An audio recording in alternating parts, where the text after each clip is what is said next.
Halo, Assalamualaikum. Bertemu dengan saya, Chandra Dewi Natanengtya. Saya sebagai dosen Prodi D3 Kebidanan IIK Bakta Kota Kediri. Nah, Sobat Bakta, kali ini kita akan membahas tentang beberapa mitos yang sering kali kita dengar tentang persalinan sesar. Akhir-akhir ini sempat trending dan viral mengenai anggapan terhadap operasi sesar, seperti mitos-mitos yang tidak benar, antara lain bahwa sekali operasi sesar maka seterusnya akan sesar, bahwa jika sesar maka akan punya sedikit anak. Dan ada pula yang beranggapan bahwa belum menjadi ibu yang sempurna atau belum menjadi ibu yang utuh jika tidak merasakan sakitnya melahirkan normal.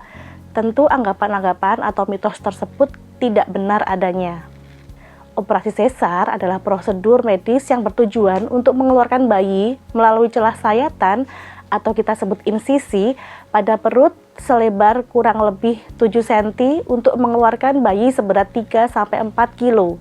Persalinan sesar harus dipahami sebagai alternatif persalinan ketika tidak bisa dilakukan persalinan secara normal atau jika terjadi resiko komplikasi. Beberapa kondisi yang disarankan dokter untuk melakukan persalinan sesar yaitu janin tidak mendapatkan asupan oksigen dan asupan nutrisi yang cukup, sehingga perlu dilahirkan secepatnya. Ibu yang mengalami infeksi herpes genital dan HIV, ibu yang mengalami tekanan darah tinggi atau kita sebut preeklamsi, posisi plasenta turun atau plasenta previa, posisi janin dan rahim ibu yang tidak normal dan dokter tidak bisa membetulkan posisinya, CBD atau sering kita sebut sebagai panggul sempit, tali pusar janin keluar lebih dulu atau tali pusar janin tertekan rahim ketika ibu berkontraksi. Tentunya persalinan sesar itu lebih aman dan dianjurkan bagi ibu-ibu yang mengalami kondisi yang saya sebutkan tadi dan bisa menurunkan resiko cedera kelahiran, contohnya distosia bahu. Bagaimana tentang mitos bahwa sekali melahirkan sesar maka seterusnya akan juga sesar? Mitos ini pun tidak tepat. Jika tidak ada masalah kesehatan, baik pada ibu maupun pada janin, Bunda masih bisa melahirkan normal setelah operasi sesar kok. Namun, memang ada beberapa hal yang perlu dipertimbangkan, seperti jarak kelahiran, alasan dilakukan operasi sesar sebelumnya, kondisi ibu dan janin, serta riwayat kesehatan ibu. Ada juga yang beranggapan bahwa jika sesar, maka akan punya sedikit anak, yang sedang trending akhir-akhir ini. Menurut dokter kandungan dan konsultan ginekolog, seorang yang menjalani operasi sesar untuk keempat kalinya atau bahkan kelimanya tidak secara otomatis mengancam kesehatan seperti asumsi kebanyakan orang, meski memang ada resikonya. Lalu bagaimana tentang anggapan belum menjadi ibu yang sempurna atau belum menjadi ibu yang utuh jika tidak mengalami sakitnya melahirkan normal per vaginam?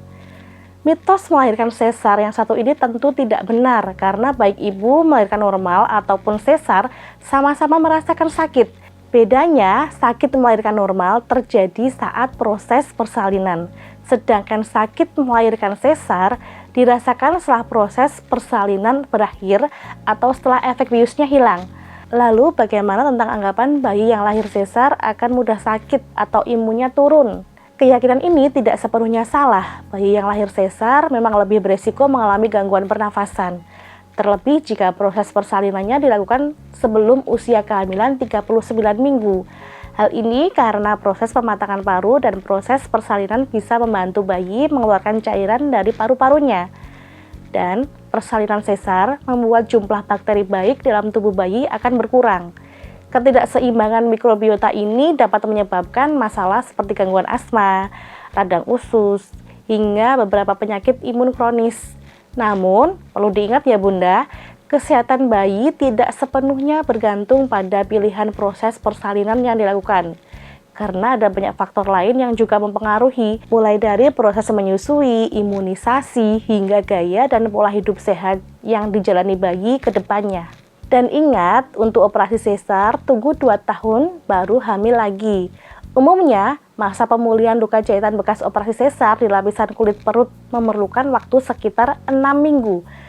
Saat operasi sesar, ada 7 lapisan perut yang dibuka. Setelah bayi dikeluarkan atau dilahirkan, lapisan itu harus dijahit lagi satu persatu, sehingga jahitan berlapis-lapis Sebelum terjadinya kehamilan kembali, di mana rahim kembali membesar, seluruh lapisan tadi harus benar-benar kembali normal. Karena itu, 2 tahun dianggap waktu yang ideal untuk menunggu kehamilan berikutnya pasca sesar.